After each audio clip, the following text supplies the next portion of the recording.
창세기 17장 1절에서 14절 말씀을 나눕니다. 그 1절을 다 같이 읽을까요? 시작.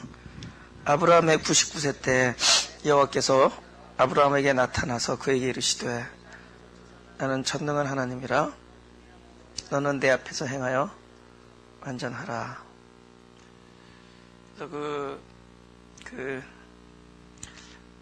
하나님께서 그 99세에 나타나셨다 할 때 이미 한 75세 정도 됐을 때 오셔서 약속을 하죠.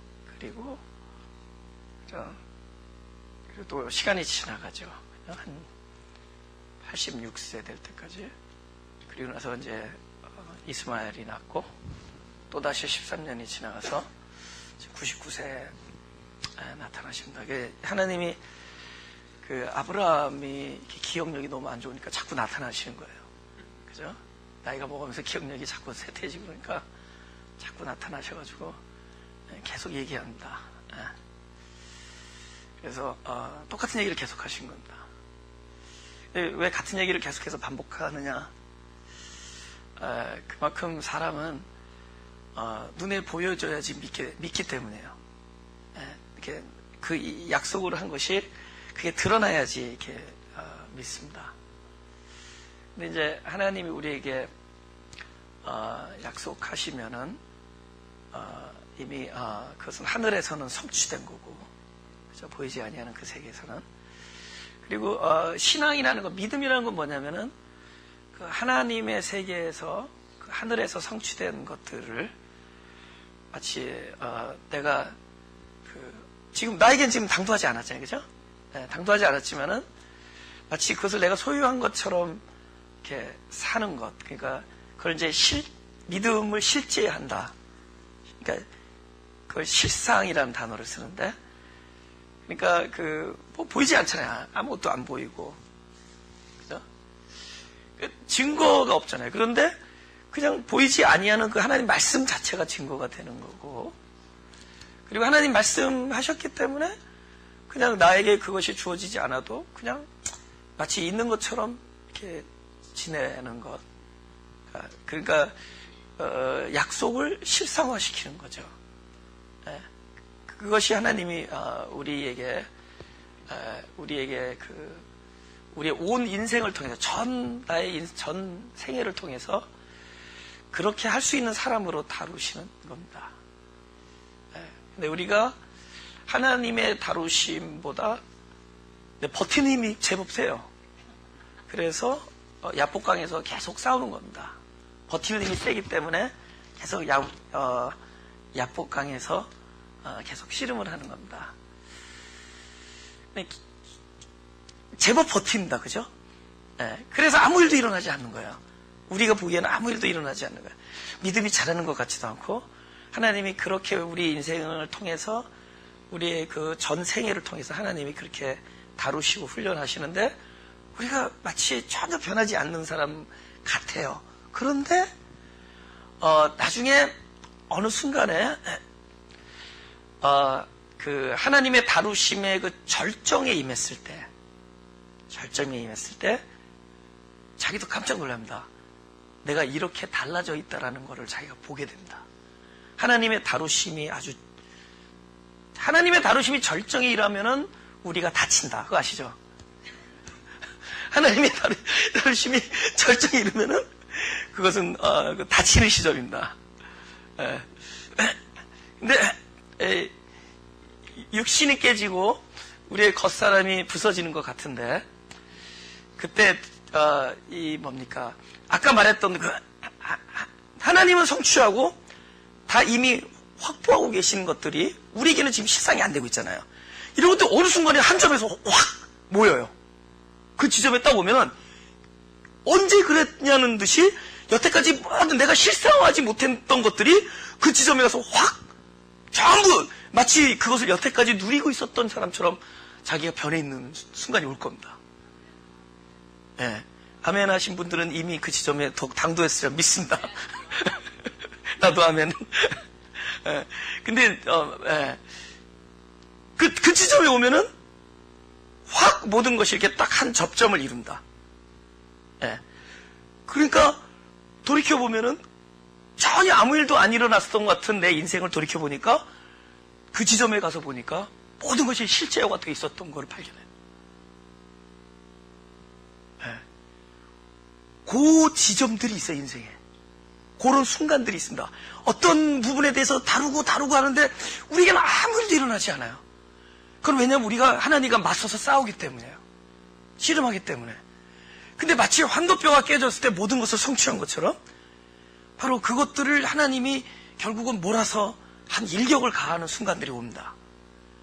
그 순간에 오면은 지나갔던 우리가 흘러보냈던 실상화하지 못했던 그런 진리들이 마치 언제 그랬냐는 식으로 다 내 것이 돼 있음을 발견하게 돼요. 이미 소유하고 있었던 거예요. 이미 믿음을 가지고 있었던 것이고 이미 믿음으로 하나님의 다루심을 우리가 입고 있었던 겁니다. 지금은 우리의 하나님과의 부대낌이 그걸 모르게 하는 것 뿐이에요. 그래서 바로 이런 순간순간들이 우리 인생에서 여러 번 찾아온다. 그래서 마치 아브라함이 건망증이 있어서 자꾸 나타나는 것이 아니라 바로 이렇게 하나님을 제대로 만나는 시점들이 우리 인생의 순간순간에 있다는 거예요. 그 당시에는 고통스럽습니다.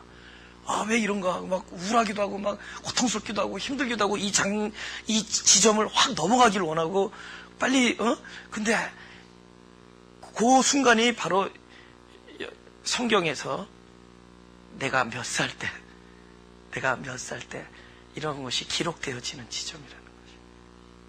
할렐루야? 하나님의, 여기서 여호와께서 99세에 나타났다라 하잖아요. 나타났다. 우리 자꾸 나타나는 것이 눈으로 보여지는 것만 아니라 내 인생에 있어서 바로 어느 날 하나님의 다루심의 절정에 임해서 내가 확 꺾이는 지점과 그동안에 내가 잊어버리고 있었던 많은 믿음의 사실들이 나에게 확 그 보상으로 그 실상으로 다가오는 그런 지점들을 딱 생각해 보세요. 우리가 그 날들을 회상해 보면 우리는 내 인생 일기장에 그때 몇 세에 하나님께서 나에게 나타나셔서 그때 하나님께서 나타나셔서 바로 하나님이 이런 방식으로 우리 인생들에게 그런 식으로 나타나신다. 할렐루야. 제법 고통스럽습니다. 하나님 무게가 나가기 때문에 제법 헤비하고 하나님이 오시면 임재하시면은 제법 우리가 눌립니다. 그러나 그 눌림은 우리에게 진정한 평화를 갖다주는 눌림이고 그건 지나보면 알죠. 시간 지나보면 그때 하나님이 나타나신 거구나. 그래서 그런 의미가 있는 겁니다. 그래서 각자의 어떤 인생에 어떤 시점들이 있다는 거죠. 몇 세에 나타나시고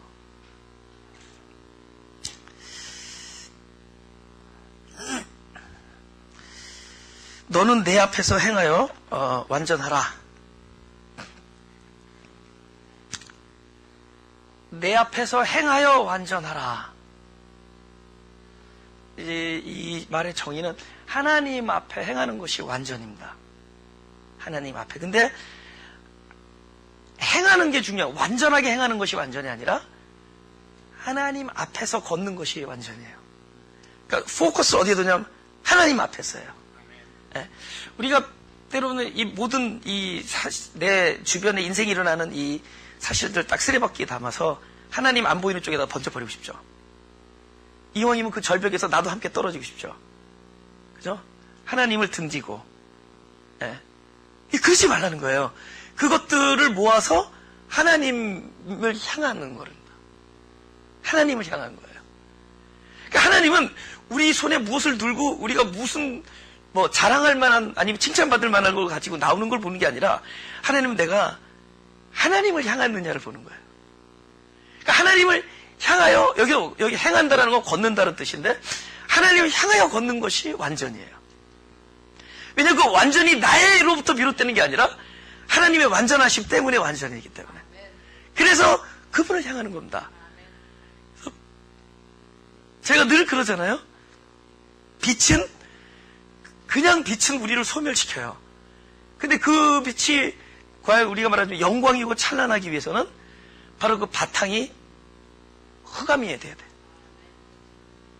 흑암이에요. 그래서 하나님께서 그 당신을 비우시니까, 완전히 그 빛이라는 절대성을 비우시니까, 하나님 절대잖아요.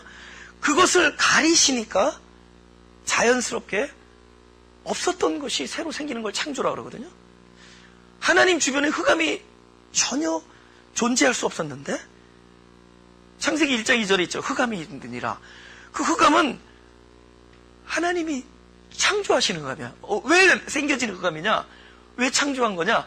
당신의 절대성을 비우심, 당신의 영광을 가려주신 거예요. 살짝 가리시니까 여기에 어두움이, 어디 하나님 앞에 어두움이 함께 공존할 수 있어요. 근데 어두움이 이렇게 창조가 되는 겁니다. 근데 이 어두움은 무엇이냐? 바로 하나님의 빛이 바로 이 어두움에 비춰질 수 있도록 만들어진 우리 은혜의 파운데이션이에요. 은혜의 나의 바탕이 되는 겁니다. 그죠? 그러니까 하나님의 그 지혜를 가리시니까 혼돈이 창조돼. 우리가 혼돈으로 창조되었기 때문에 하나님의 지혜를 구하고 하나님의 지혜로 살아갈 수 있는 거예요. 우리가 공허함, 하나님께서 당신의 영광을 비우셨기 때문에 당신의 꽉 찼잖아요. 온 우주가 하나님의 영광이 임재가 스킵된 곳이 없잖아요. 근데 그것을 비우신 결과로 공허가 창조되는 거예요. 그래서 창세기 1장 2절에 흑암과 혼돈과 공허가 거기 있는 거예요. 근데 그것들이 우리의 실존이거든요. 우리라는 이 상대 세계에서 창조된 우리들의 실존의 바탕이에요. 그 바탕이 있기 때문에 하나님의 영광이 우리에게 빛이 될 수 있는 것이고, 공허 위에 충만이 들어와 풍성함과 영원성이 들어오는 것이고, 혼돈 위에 하나님의 지혜와 경륜이 들어오는 거예요. 할렐루야? 그러니까 우리가 나는 혼돈하다, 나는 부족하다, 연약하다. 하나님이 그거는 원래 자기 건데, 원래 내 건데. 그러니까 좀 자연스럽게 우리 삽시다. 그거 belongs to me. belongs to me야. 이건 that belongs to me. 그건 내 거야. 흑암, 혼돈, 공허, 좀 더 나아가 무식함, 주체가 없음. 이게 다 우리 거예요. 자연스러운 거예요. 우리는 그거 가지고 바로 우리의 완전함은 어디서 오냐면 그분에서부터 오는 거기 때문에 우리는 그 실존의 바탕 속에서 바로 어디를 향하느냐가 중요해. 어디를 향하느냐. 그죠? 살다 보니까 좋은 일도 있고 어려운 일도 있고 나쁜 일도 있고 괴로운 일도 있는데, 문제는 내가 어떤 상황이 중요한 게 아니에요. 과연 그때 누구를 바라보느냐. 그랬더니 사람이 생각할 수 없는 평안하고 사랑과 기쁨이 있어요. 거기에는 사람에게는 어떤 우리의 예측과 우리의 의지와 우리의 어떤 그런 지혜의 어떤 결과들이 있겠죠. 근데 그거는 한계성이 있는 거야. 근데 하나님을 바라보면은 지각에 뛰어난 평강이 있고, 이 상황을 뛰어넘는 하나님의 경륜이 있고 있는 거예요. 그러니까 나로부터 얻지 말고 항상 그분을 향해서 그분으로부터 얻어야 돼. 그러니까 너는 하나님 앞에서 행하여 완전하라. 완전해질 수 없는 자에게 완전하라고 불가능하게 들리는 명령을 하신 것은 바로 우리로부터 비롯되는 것이기 때문에, 이것은 하나님으로부터만이 되어야 수 있는 거기 때문에 불가능하게 들려지는 명령은 약속입니다. 하나님은 그 약속을 하시는 거예요. 내가 그 완전을 나로부터 비롯될 것이다. 하나님께서 그러시는 거예요. 그러니까 나를 향하기만 하면 되는 거야. 하나님 입장에서는 나로부터 비롯되는 거니까. 그러니까 우리가 가장 중요하게 여겨야 되는 것은 이 모든 것들은 나의 아주 자발적으로 습득되어지는 것이 아니라 모든 것은 위로부터 내려주시는 거고, 보통 그분으로부터만 가능하다는 거. 그러니까 우리는 자기의 있는 모습 그대로 나갈 줄 알아야 돼요. 어떨 땐 뻔뻔해. 내가 하나님 앞에서 제법 두껍죠? 그죠? Yes, you are. 우리 원래 두꺼운 사람들이에요. 근데 두꺼운데 아닌 척하지 그러지 말고 그냥 나가는 거예요. 네. 그냥 마치 딱 방향을 틀어서 어떤 상황에서도 마치 그 북극과 그 N극과 S극이 있잖아요. 그냥 돌려놔도 그냥 방향이 확 틀어서 붙더라고요. 돌려놔도 확 틀어서 붙잖아. 우리 마치 그런 존재들이에요. 근데 큰 것에 작은 것들이 따라 붙잖아요.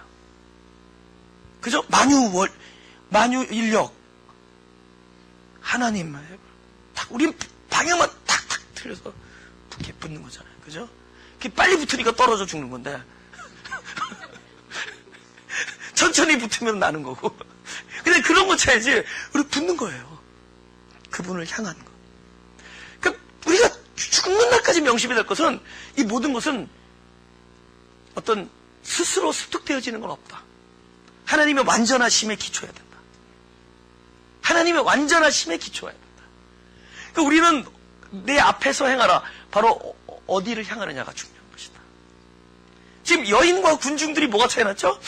어떤 사람이 그래? 간음 현장의 여인과 군중은, 여인은 걸렸고 군중은 안 걸린 거예요. 그런데 그것도 그렇지만은 결정적으로 결과적으로 뭐가 차이 났느냐? 여인은 그 모습 그대로 그 예수님 떠나지 않았어요. 군중들은 떠났어요. 군중들은 양심의 가책을 받아서 떠난 이유는, 다시는 잘해보자. 그동안에 못했으니까 앞으로 잘해줘. 우리들 맨날 악한 행실에 대한 회개하는 거 똑같은 거야. 하나님 다시는 안 그랬습니다. 그거 똑같을 텐데 뭐. 맨날 그러는 거랑 똑같은 거야. 근데 여인은 그냥 다시는 잘해보겠습니다라는 것에 대해서도 죽었어요. 그것에 대해서도 죽었어요. 그 대신에 예수님과 함께 했죠. 그러니까 예수님이 이러시는 거야. 죄가 없다라는 얘기하는 게 아니야. 그러나 그리스도 안에 있는 자이기 때문에 정죄하지 않는다. 나도 너를 정죄하지. 우리는 그 소리를 들을 수 있는 자격이 있어요. 그죠? 우리는 we have the right야. 그 권리가 있습니다. 너는 어떤 모습이라도, 그죠? 우리의 죄가 아무리 클지라도 그것을 용서하시는 하나님의 은혜를 능가할 수 없습니다. 아멘? 아무리 우리의 죄가 잔인하고 사악할지라도 그것을 용서하시는 하나님의 마음을 능가할 수 없어요. 그렇기 때문에 우리는 아무리 연약하고 사악할지라도 우리에게는 어떤 권리가 보장되어 있느냐? 그분께 나아가면 그분이 받아주실 것이 보장되어 있어요. 그것이 완전이다. 너는 내 앞에서 행하라는 것은 완전하게 행함으로 완전이 아니라 내 앞을, 나를 포커스하라. 눈을 들어 산을 보라. 이 도움이 어디서 올까? 천지를 만드신 하나님. 2절 다 같이 읽어줘. 시작. 내가 내 언약을 나와 너 사이에 세워 너로 심히 번성케 하리라. 그죠? 그래서 지난주에도 너와 나 사이라 그랬습니다. 그러니까 제가 아까 이 글을 내가 쓰면서도 처음에는 그들이라고 썼었어요. 그러다가 우리라고 썼다가 나중에 나로 바꾼다. 우리에게, 아니 나에게 하나님의 영광과 능력이 안. 그러니까 이 나로까지 가야 돼요. 나한테까지 가야 돼요. 그러니까 성경에 있는 모든 약속은 그 사람에게 행한 것이 주셨기도 했지만은 그 약속은 곧 나에게 주신 것이다. 보세요. 이 성경의 얘기가 철저하게 각자에게 살아있는 얘기가 돼야 돼요. 그러니까 나랑 관계없는 얘기면 그건 더 이상 진리가 아니에요. 그러니까 아브라함의 얘기다. 그럼 나하고 상관없는 거죠. 아담의 죄 때문에 이렇게, 이건 상관없는 거죠. 그 아담의 자리에 내가 있어야 되는 것이고 아브라함의 자리에 내가 있어야 되는 거죠. 하나님이 아브라함에게 나타난 것이 곧 나에게 나타난 얘기고 그것들이 나에게 실제가 되는 이야기들이 되어야 되는 것이다.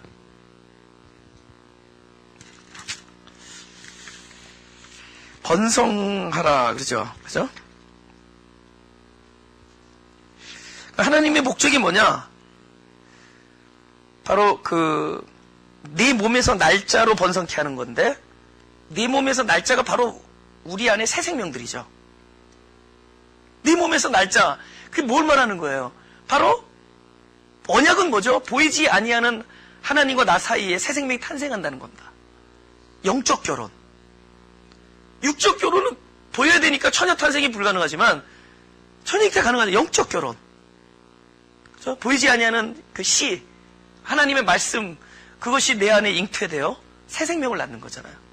그것들이 우리 안에서 번성케 되기를 하나님이 원하십니다. 그러니까 우리 안에 계속 씨가 뿌려진다는 얘기는 새 생명이 속출한다는 얘기예요. 계속 새 생명이 나오는 거예요. 나 옛 생명이 죽고 새 생명이 살아. 옛 생명이 죽고 새 생명이 계속 나오는 겁니다.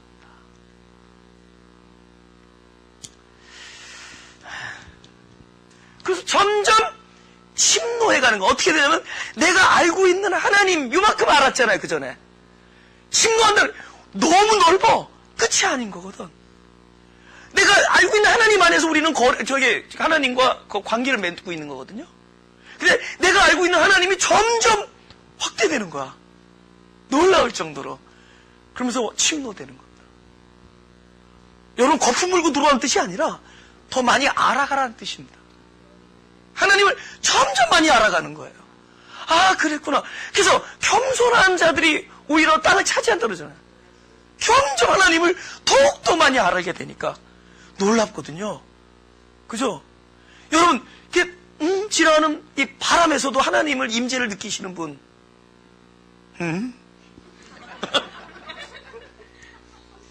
근데 하나님의 그 섬세함과 하나님의 그 경륜을 알아가니까 이게 또 이게 삶을 뭐랄까 이렇게 그 참 오히려 더 숙연해져요. 어떤 우리가 꽉 어떤 생각과 지식이 뭐 이런 거에 묶여 있을 때 막 사명이니 뭐 이런 거에 묶여 있을 때는 이게 배는 게 없잖아요. 그 옆에 있는 사람 맨날 침 튀고 다니고 그러는데 딱 이게 하나님의 그 광대함과 그 우주의 그 어떤 그 원리를 알아내니까 이제는 진짜 자기가 작아지고 그냥 모른다만 연발해요. 모른다. 그냥 알려주시는 게 감사하고.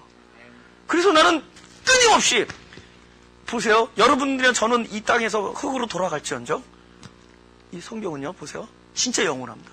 영원하다는 무슨 얘기냐? 우리가 알고 있는 것이 과연 얼마나 알고 있냐. 끊임없이 더 깊어질 것이고 더욱더 캐어질 것이고 놀라운 하나님의 우주가 광대하게. 지금 우리 그 우주가 얼마나 넓은지 알죠? 끝이 없죠. 우리 우주가. 그죠? 옛날에 태양이 요 정도인 줄 알았는데 놀랐죠? 태양은 이런 거예요. 태양은 이 전체가 우주라면은 태양은 여기에 그죠? 아니, 먼지보다도 작은 걸 어떻게 얘기하나? 아, 그래. 이렇게 나가는 거예요. 예, 예. 먼지 먼망대 이런 거 상상해보세요. 그 정도로 넓어요. 그럼 하물며 하나님의 말씀이지 성경이 우리가 알량한 어떤 지식이나 연구로 과연 얼마나 알았다고 우리가 감히 이 세상 끝을 논하겠냐고. 어떻게 감히 이 세상 마지막 때를 논하겠냐. 거기서 마지막 때라는 걸 왜 계속 강조하느냐. 그 뜻은 결국은 종국은 그때입니다. 종국은 결국엔 하나님의 강한 의지를 이야기하는 거예요.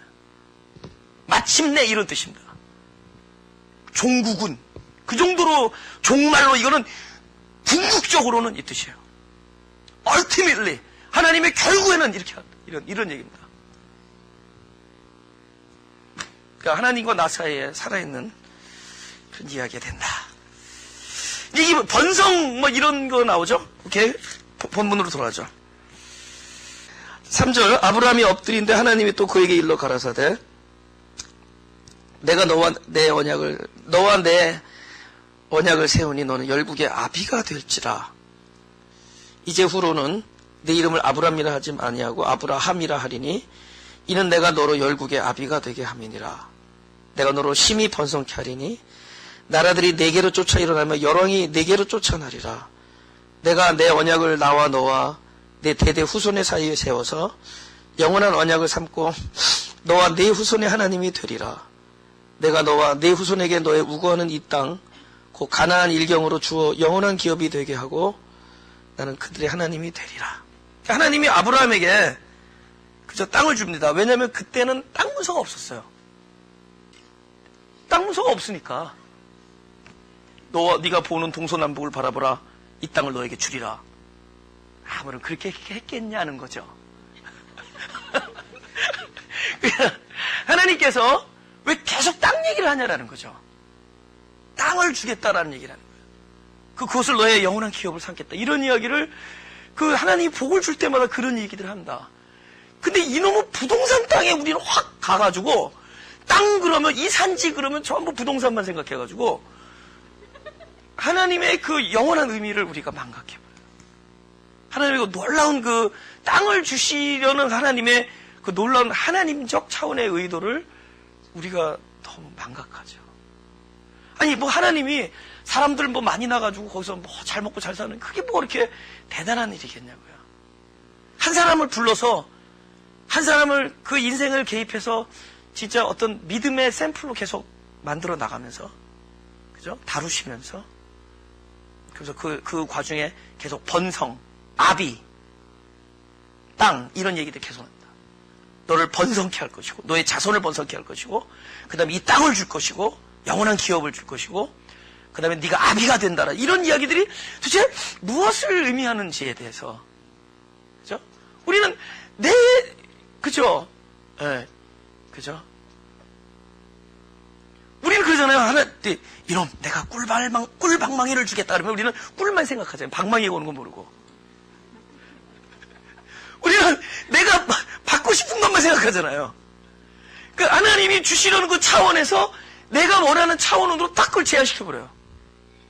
그게 아닌데 하나님의 놀라운 놀라운 깊은 뜻이 있는데 그래서 그걸 발견하라고 성경이 주어진 겁니다. 그 모든 정답을 성경에서 찾아올 수 있다는 겁니다. 그래서 창세기 우리 1장을 좀 보겠습니다. 2장을 보겠습니다.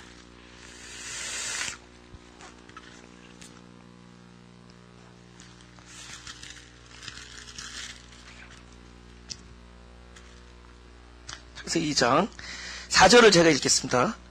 여호와 하나님이 천지를 창조하신 때 천지에 창조된 대략이 이러하니라.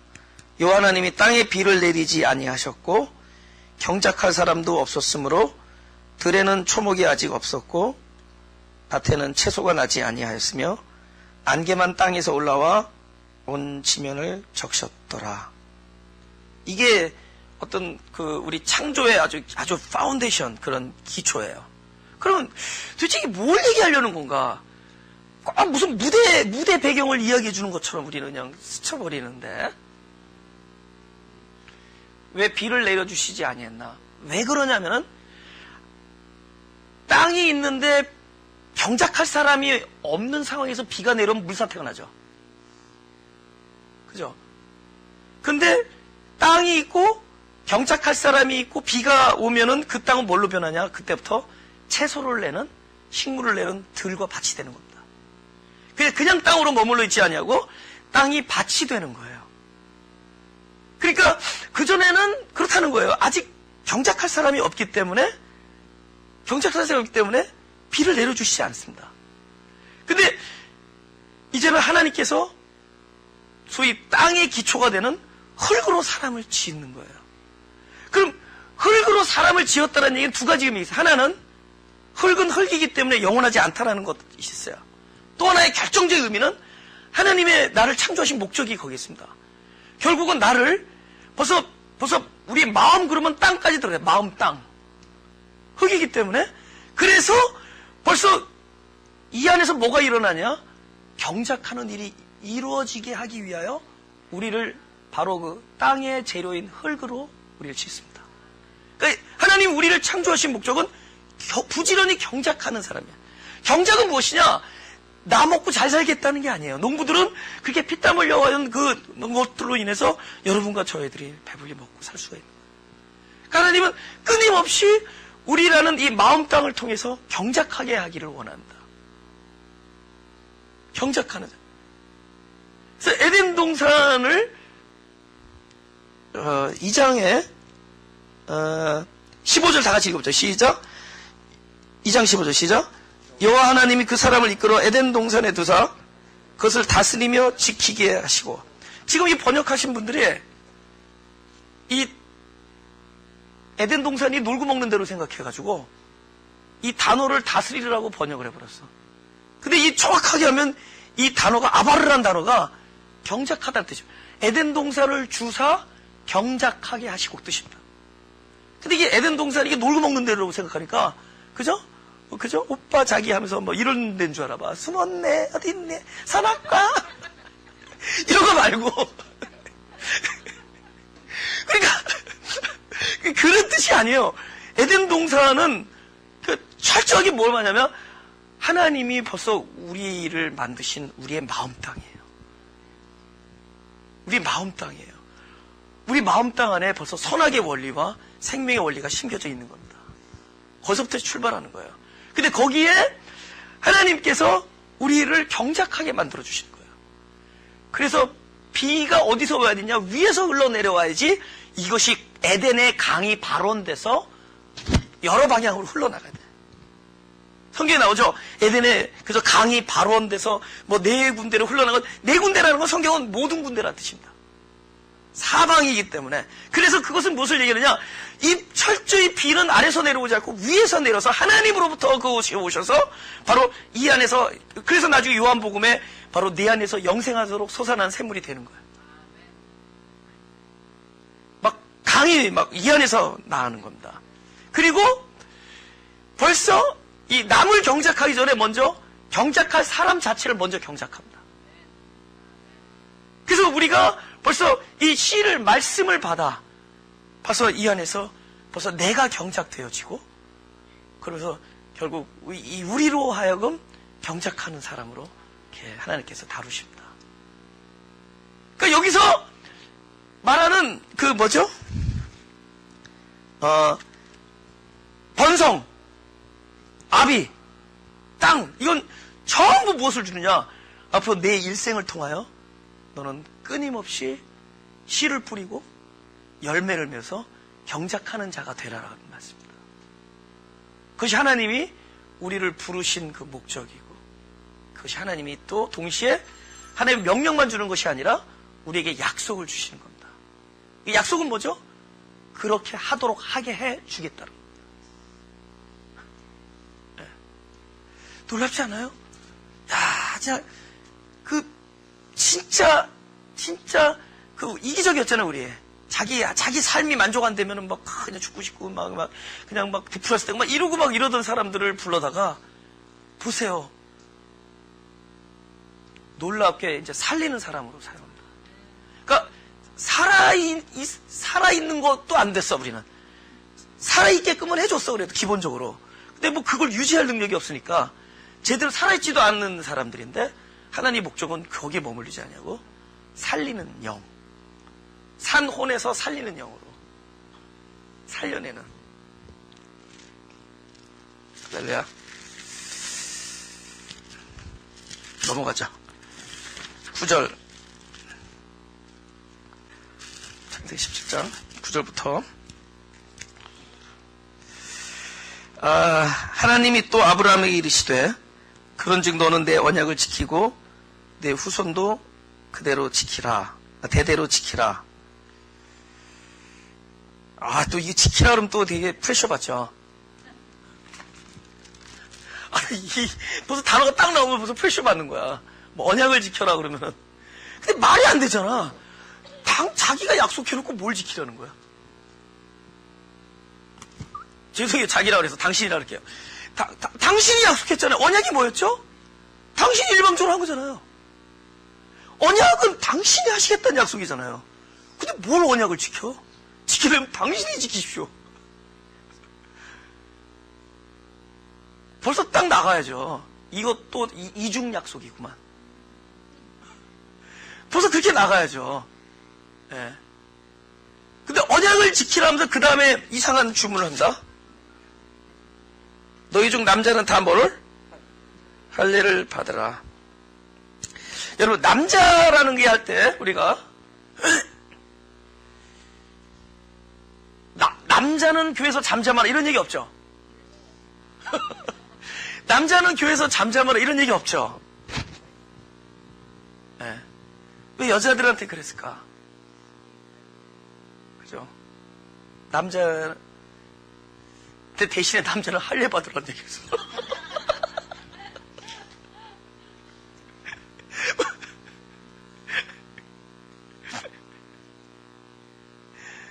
우리는 여자로 출발하는 거예요. 시가 없었어요. 구원이라는 것은 원래 그러니까 남자라는 건 시가 있다라는 거죠, 그죠? 근데 우리는 여자로 출발했었다고. 근데 우리는 시를 받는 순간에 남자의 역할을 하는 겁니다. 원래 시가 없어요. 근데 우리는 바로 그 그리스도의 생명을 받는 자들이에요. 그래서 시를 받음으로 그때부터 우리는 시 가진 자가 되죠. 그래서 나중에 씨 가진 열매 맺는 나무, 바로 그리스도죠. 네. 그래서 우리는 끊임없이 원래 여자로 출발했다가, 그러니까 아직 씨가 말씀이 없을 때는 우리는 진짜 듣는 자여야 되고 그걸 받는 자여야 되기 때문에. 근데 일단 딱 씨가 들어온 자에게는 할례 얘기가 나옵니다. 할례. 그러니까 언약을 지키라 그리고 나서 할례를 받으라, 이게 무슨 연관성이 있느냐. 그것을 우리가 볼 수 있기를 원합니다. 에레미야 4장 4절 다 같이 시작. 유다인과 예루살렘 거민들아, 너희는 스스로 할례를 행하여 너희 마음 가죽을 베고 나 여호와께 속하라. 그렇지 않으면 너희 행악을 인하여 나의 분노가 불같이 발하여 사르리니 그래서 글자가 없으리라. 그죠? 보세요. 이 4장 4절 보면은 그렇지 아니하면 너의 행악을 인하여야. 그러면은 마음 가죽을 벤 사람은 행악 안 하냐? 똑같은 거예요. 문제는 행악을 안 했느냐 하느냐가 문제가 아니라, 하나는 너의 행악이 심판의 기초가 되느냐, 아니면 여호와께 속하는 것이 구원의 방편이 되는 거예요. 그러니까 여호와께 속하지 아니하면은 그때부터는 내가 책임 있죠. 내 행동이 나의 구원과 심판의 기준이 되죠.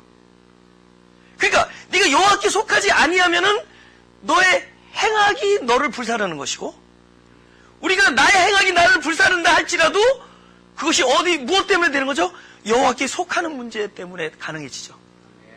우리가 불완전하고 연약할지라도 여호와를 향한다 그랬잖아요. 그럼 그 완전함이 그분에게서 오는 거지 우리로 비롯된 게 아니듯이.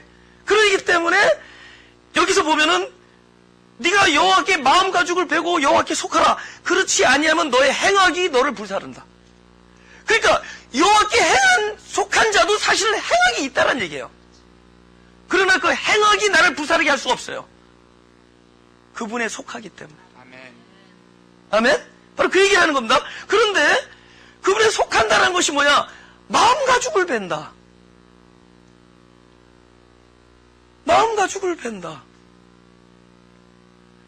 마음 가죽을 베면 뭐가 있어야 될까요? 무슨 일이 있길래? 보세요. 우리가 돌아보는 것은 보이는 것이 아니요 보이지 아니하는 것이죠.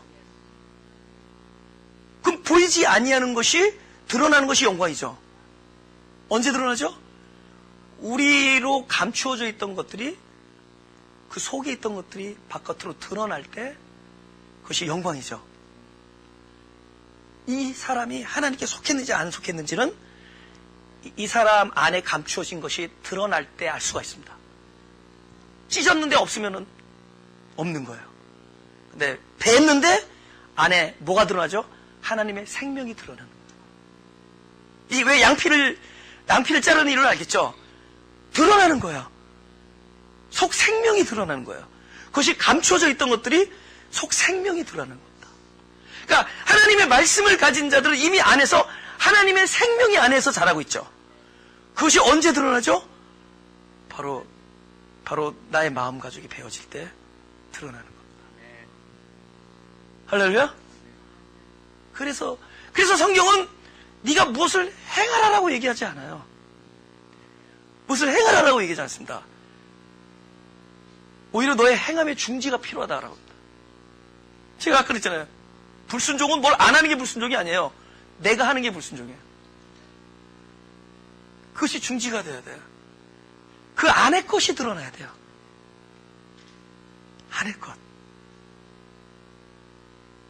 그래서 자기 연약, 자기 절망, 자기 항복이 중요한 요소입니다. 그죠? 근데 그것이 날마다예요. 날마다. 그게 감사해요. 이쯤 되면 죽을 거 없어, 메뉴가. 10,000 of you to 죽여. 우리 죽을 이유들이 너무너무 많아요. 그는 날마다 죽어질 수밖에 없는 경험을 하는 사람들은 안다. 근데 그 죽음 뒤에는 놀라운 것들이 전제가 됐어요. 그건 죽음을 위한 죽음이 아니라 생명을 드러나게 하는 죽음이에요. 그래서 옛사람의 죽음과 감추어져 있는 생명의 드러남입니다. 할렐루야. 마태복음 16장 24절. 아브라함이 하필 왜 99세 때 할례를 받는 거에 대한 생각을 해보자고요. 그죠? 우리가 이제 할례에 대한 이제 본격적인 얘기를 합니다. 할례란 건 뭐냐? 나의 마음 가죽이 베어지면서 내 안에 있는 하나님의 존재가 드러나는 것. 그러므로 뭐냐면 내가 하나님께 속함이 그렇게 증명이 되는 거죠. 그럼 그 할례가 도대체 한 번에 할례식으로 되는 거냐? 제가 그 성찬 예배를 한 달에 한 번씩 하지만 제가 이런 얘기를 합니다.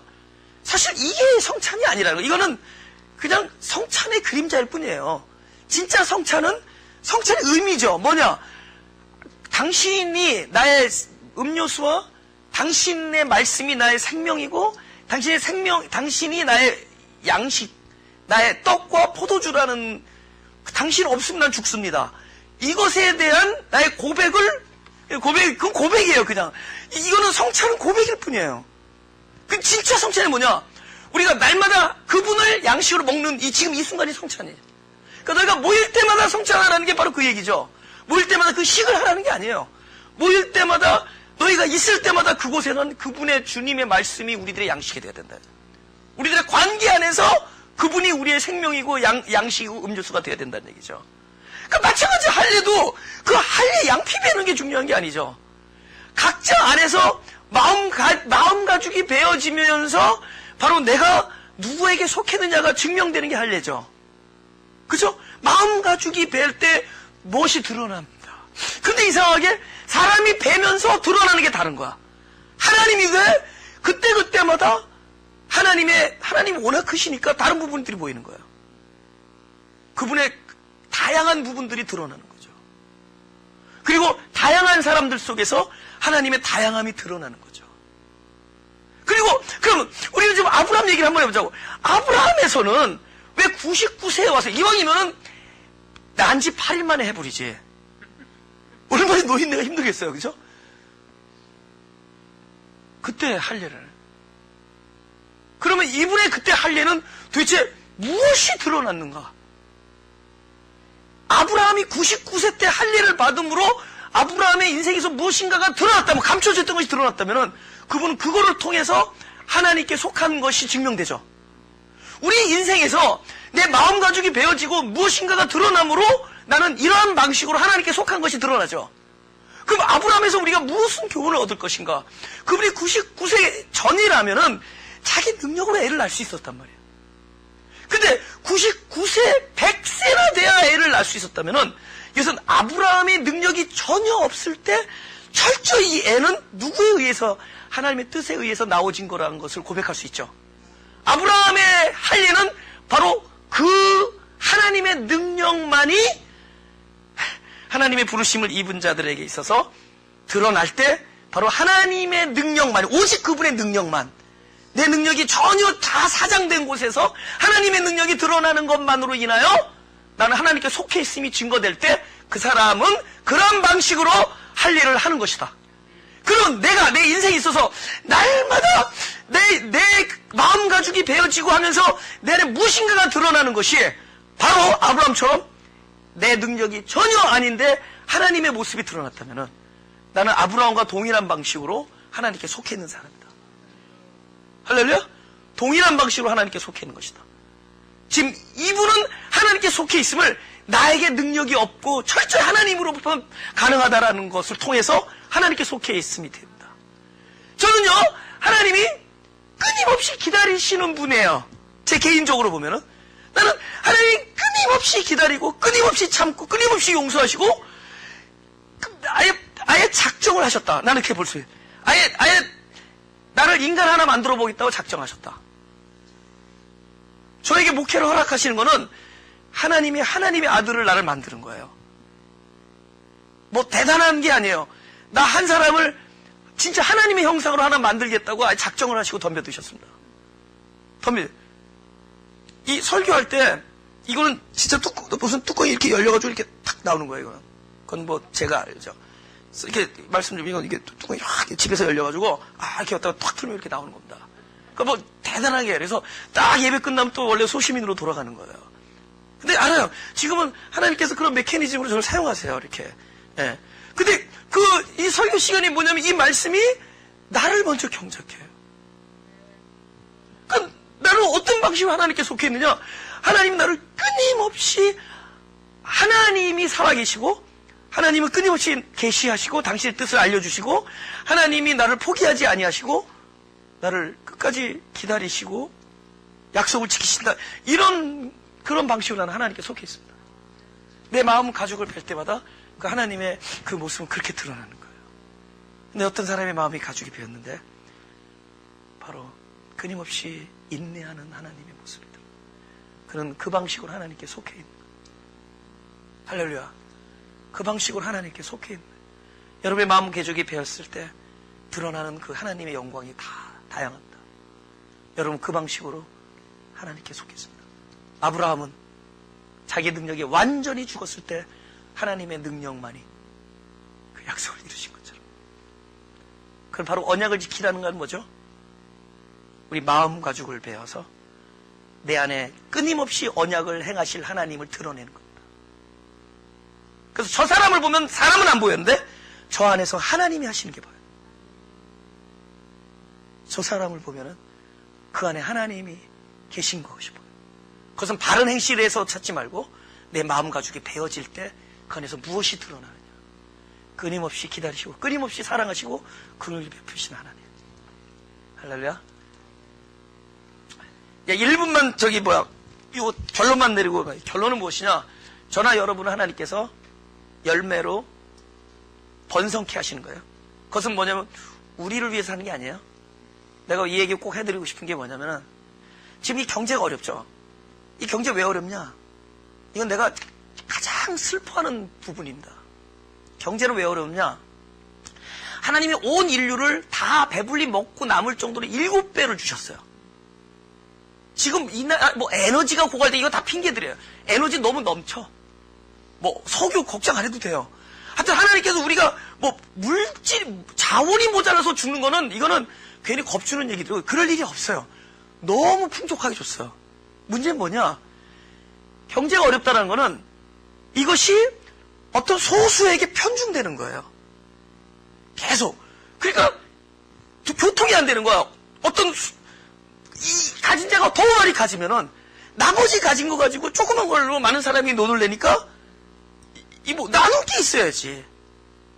내가 무슨 말씀드리냐면은 우리 예수 믿는 사람들에게 하나님께서 무엇인가를 주신다면은 그것은 바로 번성케 하는 건데 본인 번성이에요. 본인은 이미 주신 게 번성이죠. 그거는 뭐요? 우리에게 그 일을 하라고 하는 겁니다. 나누라고 하는 거예요. 여러분이 거름이 되고 열매가 되라는 거예요.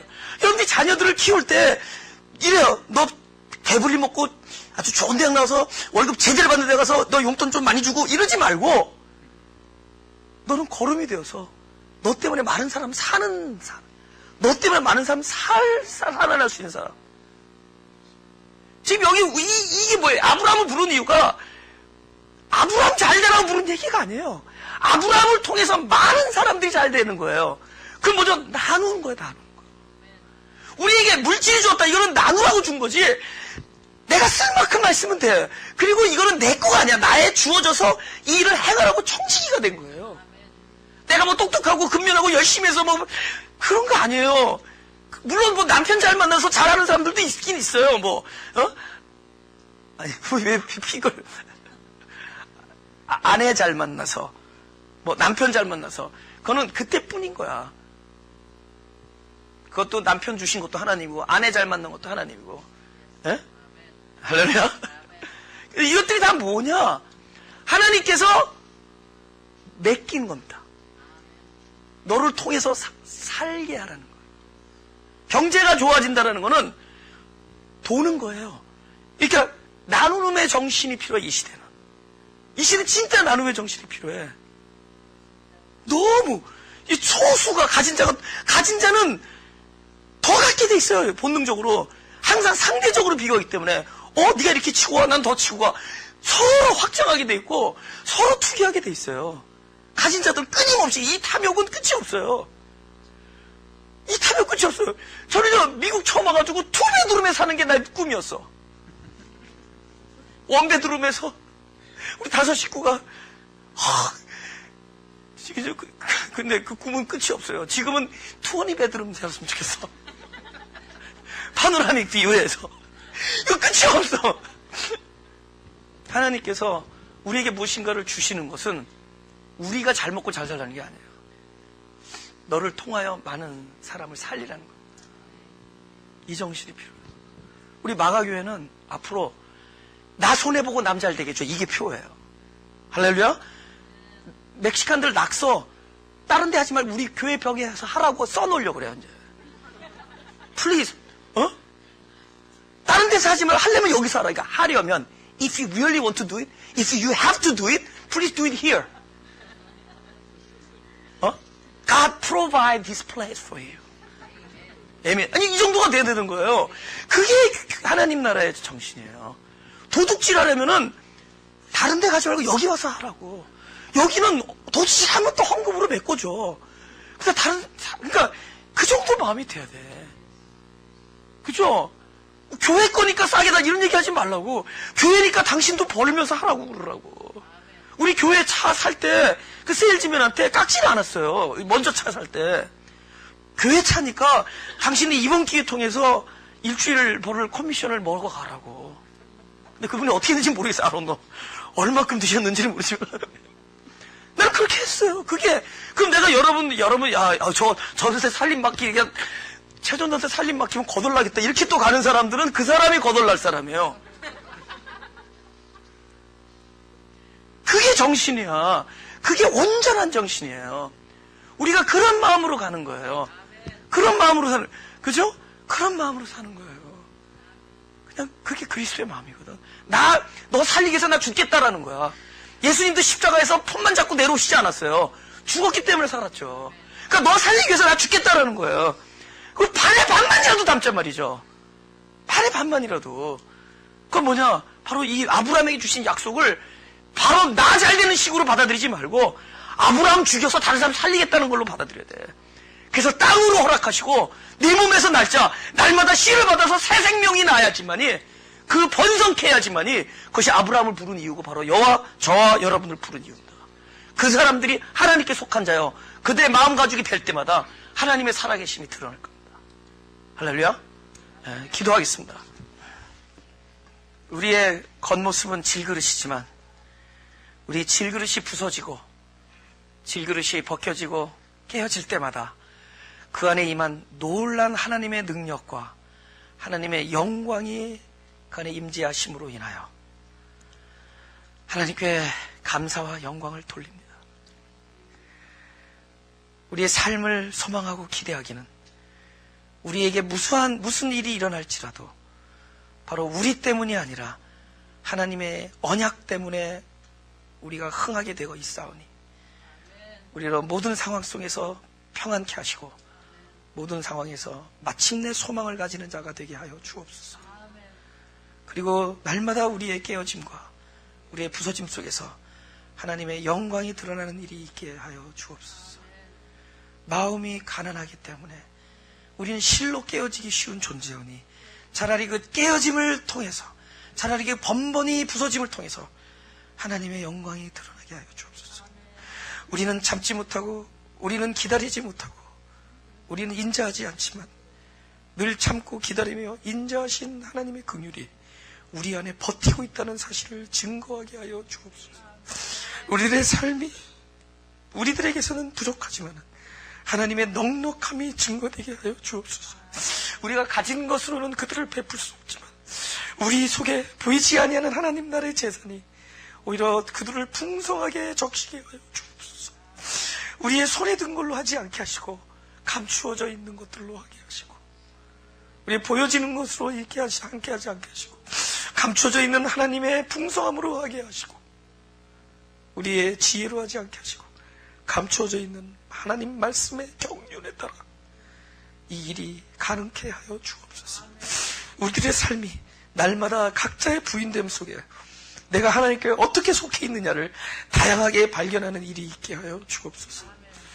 내 능력이 없음에 오히려 하나님의 능력이 드러나는 것처럼 나의 부족함 속에서 하나님의 모든 풍성함과 긍휼함과 하나님의 인자심과 선하심이 날마다 내 속에서 내 가죽, 마음 가죽이 깨어지고 베어질 때마다 하나님의 성실하심이 나의 살아가는 내 온 생애 동안에 날마다 향기를 품어나가는 귀한 일이 있게 하여 주옵소서. 주님이 기도한 이 모든 기도가 우리의 간구이기 전에 하나님의 소망인 것을 믿사오며 하나님의 뜻인 걸 믿사오며 감사드리며 더욱더 사랑하며 더욱더 하나님을 사랑하며 더욱더 우리 영혼들을 사랑하며 더욱더 우리 이웃들을 사랑하며 사랑 때문에 감사하며 사랑 때문에 울고 사랑 때문에 기뻐하는 우리들 되게 하여 주옵소서. 주님을 사랑합니다. 주님을 사랑합니다. 주님을 사랑하며 예수 그리스도의 이름으로 기도드렸습니다.